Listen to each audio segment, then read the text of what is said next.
Hi friends, అందరికి నమస్కారం. మాది కరమెత్త గ్రామము. ఇక్కడ చూడండి, రైతులు కష్టపడి ఎండాకాలం నాట్లను వేశారు. ఎక్కడో నీళ్లు ఉన్నాయని ఆశపడి రైతు మరలా ఎండకారు వేసుకోవాలని పండించుకోవాలనుకుంటున్నాడు. కానీ ఇప్పుడైతే చేల్లో నీళ్లు లేవు. ఇప్పుడే నీళ్లు లేకుంటే చాలా రోజుల తర్వాత కూడా ఎక్కడ నీళ్ళు ఇంకా ఈ పైరు చాలా ఎదగాల్సి ఉంటుంది. చూడండి, ఈ కనిపించే పొలమల్లా కూడా ఎండకారు నాట్లను వేశారు. కానీ కొంత పొలం అయితే వేయలేదు.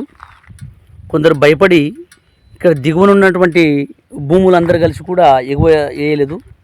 కొందరు మాత్రం వేశారు, కొందరు వేయలేదు.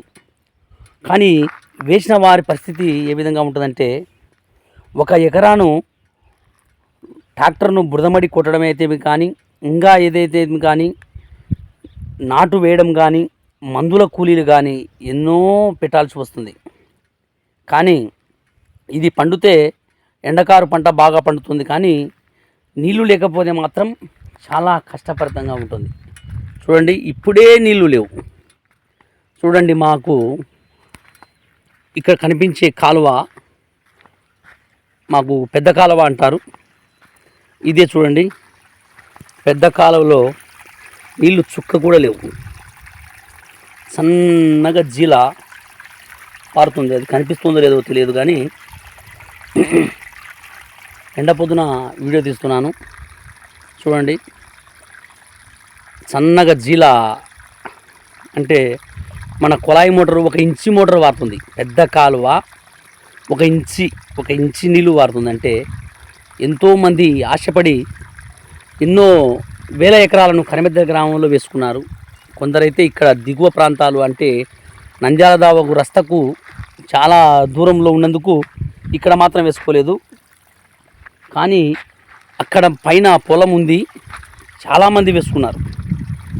ఇప్పుడే నాటు వేసి దాదాపంటిన ఒక 20 రోజులు అయింటుంది. గవర్నమెంట్ నాటు వేసి 20 రోజులు అయింటుంది. అంతలేకే నీళ్లు ఎండిపోతున్నాయి. రైతులు రాత్రిపూట కష్టపడి ఇక్కడనే పొలాల్లో నిద్రపోతున్నారు. కానీ నీళ్ళు వస్తే ఎట్లనో ఒకసారి ఇప్పటికీ ఇంకా మరలా 10 రోజులకు వస్తాయంటున్నారు. అది వస్తుందో నీదేమో తెలియదు. ఈ విధంగా రైతు కష్టాలు.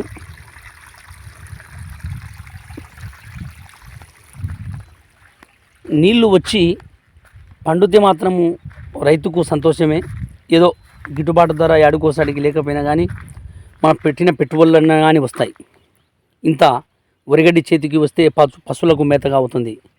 కానీ నీళ్లు రాకపోతే మాత్రం పెట్టినటువంటి ఎకరాకు 5,000 రూపాయలు నాటు వేయడానికి, అదేవిధంగా పల్టర్ కొట్టడానికి 1000 రూపాయలు, మళ్ళీ ఈ విధంగా భూమందులు అవి ఇవి వగైరా మ్యాక్సిమంగా ఒక 25,000 రూపాయలు వస్తుంది పెట్టుబడి. ఆ పెట్టుబడి కూడా నష్టపోతే రైతు చాలా ఇబ్బంది పడతాడు. నీరు వస్తే సంతోషం. ప్రతి రైతు కూడా పంటలు పండితే ఆనందంగా బతుకుతారు. చూడండి, ఇక్కడ కాలువ, చిన్న కాలువ కూడా ఎండిపోయింది. ఇది రైతు పరిస్థితి. వీడియో నచ్చితే మీరు లైక్ చేస్తారని, మరిన్ని అప్డేట్ కోసం ఎదురు చూస్తూ ఉంటారని ఆశిస్తూ నాగరాజు.